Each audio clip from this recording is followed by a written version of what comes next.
Hey free-to-play gang, welcome back to more holo battles. So I am a little bit far behind on my holo battle uploads, I understand that. So here we have Constantine, who is a pretty decent club, so I think we should be able to get some relatively fun runs, I would say. So we do have some epic cups here which we are going to partake in. Some of you guys have also feedback to me that I should not underestimate the power of Ashley, especially in holo battle settings, so I am going to take Ashley a little bit more seriously this time around. So let's see what we have. So for the first player over here, we have a Gabriel. Okay, so it's just a tanky team with a JJ. With a little bit of healing, this is not that bad in my opinion. And for team 2, we have a Tavern Nuke, which I think shouldn't be too much of a problem for us as well. So for the team on the left, it's just begging for me to run my Elliot, and that is exactly what I'm gonna do. I'm gonna try to strip off all the buffs on the JJ, reset him, and then kill him off with Everett. I hope this is gonna work out for me, and I'm gonna bring Clara here for extra measure in case the Hangria goes a little bit rampant and starts healing everything. So I think the team on the left is pretty safe right now. As for the team on the right, I'm gonna be using a Shimmer type Esper to tank the Taver, and in this case, I'm gonna be using Esanath, who is also immune. So this is one way that you can counter other Tavers over here. So Taver is not necessarily going to be the best choice for defensive comps because it's easy for you to counter a Taver team by running a Shimmer type who is also immune. And in this case, Esanath is immune. Now the only thing I might regret is not running Abigail with immunity because she is going to be prioritized by some of the AP reductions, possibly stuns, and also freezes from the Dahlia. So this could potentially ruin my run, but let's just check this out. Okay, round 1. They start first, that's not a problem. So now he has the buff, right? So I have to get rid of that buff in whatever way that I can, which is going to be my third skill, which removes all the buffs. Can we do it? And we got a cooldown reset. Fantastic. So hopefully this would kill him. No, it does not kill him. Wow, he is very tanky indeed. And this is the reason... Wait a minute. Did I just say I bring Clara just in case Hangria's heals go rampant? I was thinking of Tricky for some reason. Okay, never mind. What the hell? Did I not have enough sleep? Okay, but that's still fine. Okay, so we can still try to deal with the JJ here. It shouldn't be too much of a problem. We can just continue resetting him with my Elliot, right? Mid straight up, very nice. So my Elliot is almost ready. Right, so now my Elliot is ready and I can cooldown reset the JJ once again. Like so, get rid of the healing. Oh, we didn't get a cooldown reset. This sucks. But his passive is still on cooldown, so we still have a chance here. Alright, drop him, drop him. Drop him now, drop him now. Uh-oh. This sucks. Okay, he's still on cooldown, that's fine. So one thing that I am actually not very sure is that whenever I upload a video with Everett, a lot of you guys say, yeah, so this is the reason why Elliot sucks. I don't really get it at all. He's so good against JJ. I have no idea why there would be such an opinion about Elliot. I mean, I do understand that sometimes Elliot might miss his cooldown reset, which will then ruin everything, but that chance is not that great, right? I mean, you have at least an 80% chance of landing the cooldown reset, which would normally be enough in most situations anyway. If you do lose, then it is rather unfortunate, but then you should bring tanky Espers so that you ensure that you are able to outlive whatever that they can potentially do to you for the next 4 turns and all that.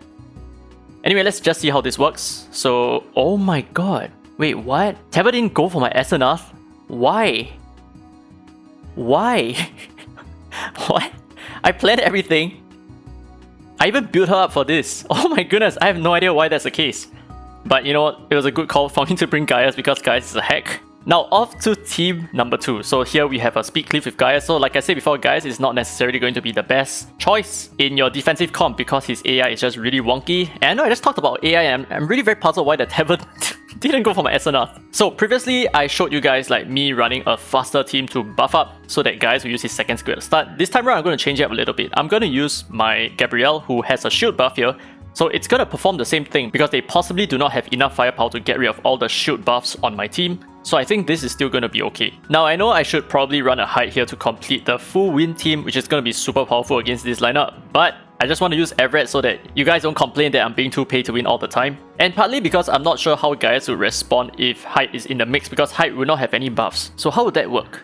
Actually, you know what? Let's just try this out. So if Hyde does not have any buffs, so we only have 2 shield buffs at the start, would Gaius still use his second skill? So as for the team on the right, he is running a Abigail revive comp, but the problem with that is you do not have a speed lead, which means that this is an opportunity for me to run a speed lead to counter you. So I'm gonna run something like this. Hopefully I get the turn advantage. Hopefully I can keep them controlled as much as possible. I definitely need to make sure that the Abigail stays frozen, which means that my Dahlia needs to buff up and then freeze that Abigail ASAP. There is a lot of chance for my second team to go wrong because if they start reviving Ashley and all that kind of good stuff, we might get screwed really early on. But let's not worry about that. Let's just move on to the first fight. Alright, so let's take a look at Gaia's AI here, right? So we have the shield buff, just not on height.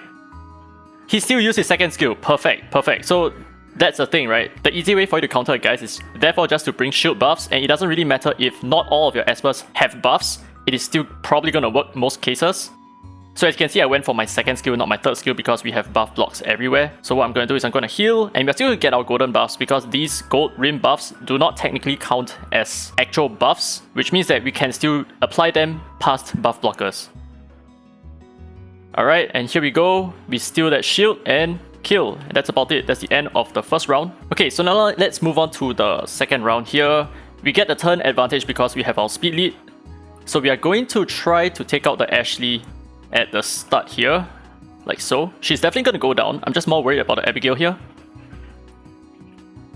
Okay, she does not have full skill ups. Oh my god. Okay, crap.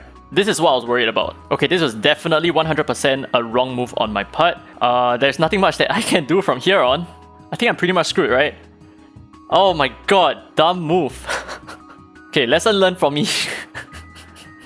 1 DPS is definitely not enough if we need to control the Abigail, right? Anyway, let's move on to the third and final player. He's starting out with an Ophelia speed cleave, which is okay, and the second team is a height defense with just a HP lead, and that's about it. So I'm not gonna screw up like like in the past, so what I'm gonna do is I'm gonna play this for real. So as always, if you wanna deal with a single wind type defense, you then just bring full Inferno type, and that should be okay. So what I'm gonna bring is this team on the left. Of course, I can bring a height to make things a little bit easier as well, but as you can see here, my Ophelia will be quite protected from these two espers who are flow type, so I just need to worry about this one Ophelia, but I can still revive her nonetheless, so it's still gonna work out. And as for the team on the right, I'm actually gonna be running an Everett. Yeah, I'm gonna be running HP lead here together with Freddy, and this team should be okay to deal with this lineup over here. So I only need to worry about the HP cap reduction from the height, and height is only going to attack either my Ahmed or my Everett, which is perfectly fine for me. So hopefully he targets my Everett so that I can do more counter attacks. But this Freddy is going to just do whatever he needs to do. He's not going to be stopped by any of the other espers here because he's not going to be a prime target at all.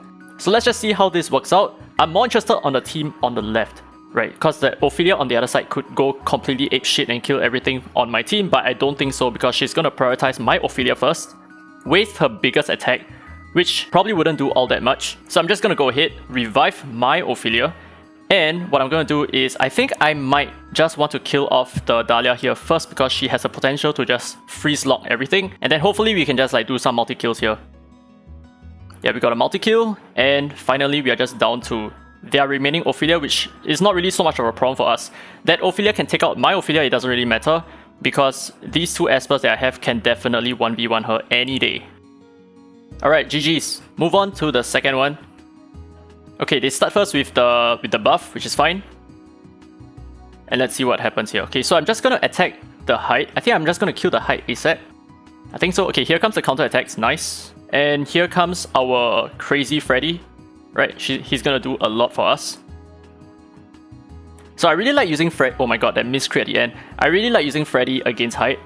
And I also really like to use Lewis, but the thing is Freddy has an inbuilt lifesteal, which is really nice. So some cooldown reset so that my Freddy can go crazy and just like keep up his buffs perpetually here. Alright, so there we go, use our third skill. Take him out once, and we got our second skill for the next time that Freddy takes his turn. But the thing is, go to sleep, and that's it. Done.